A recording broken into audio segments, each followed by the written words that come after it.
меня прокурор сразу, сразу пустил до суда. Як ставишся до пересліду журналістів?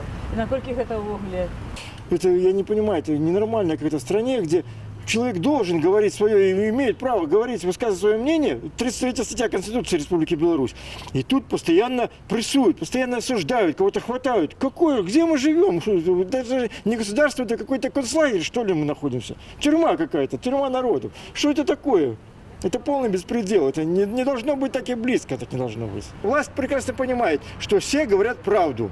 Народ, простой народ, эти журналисты не скрывают, показывают все изнанку жизни этой нашей. Против коронавируса, который там, я не знаю, это ж, у нас же давно надо карантин. У нас правитель, который уничтожает народ.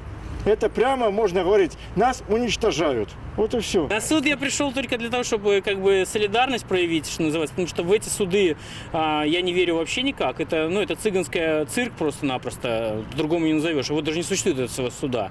Как бы вера в суды у меня утрачена уже много лет назад, поэтому я понимаю, какое решение уже будет вынесено. То есть до начала суда я понимаю, какой это будет штраф, что это будет за штраф, и слушать там никто не будет. Тут я пришел просто, грубо говоря, как в знак солидарности, что называется, чтобы видели, что есть люди, которым это не все равно, которые будут противостоять всей этой позиции, политики. Я не знаю, это даже политикой не назовешь, потому что это банда работает, просто бандиты.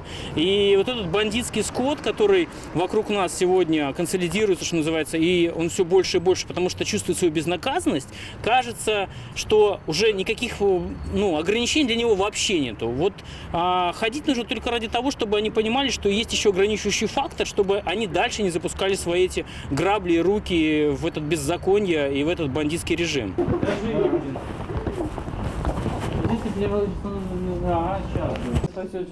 І эта інформація не подобається.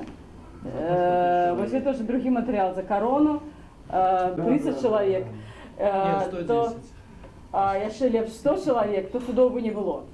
Влада бы просто побоялася вот этих митингов постоянных у оборону.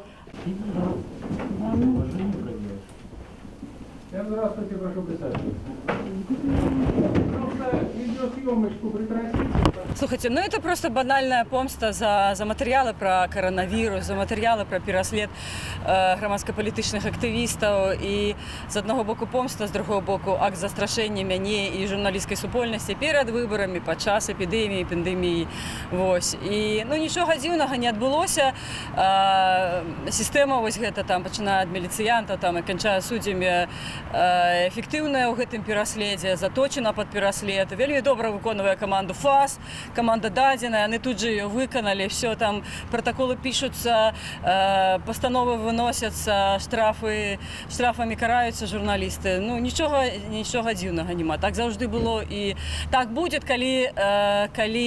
коли народ буде дагэтуль просто по-ранейшаму мовчати і бояться неяк так проявити свою громадянську позицію, куди-то вийти, там, неяк так протестувати, ці підтримувати навіть банально журналістів. Бо нема магчимості обороніться нам внутрі країни, нема механізму, нема структури, які б нас могли оборонити.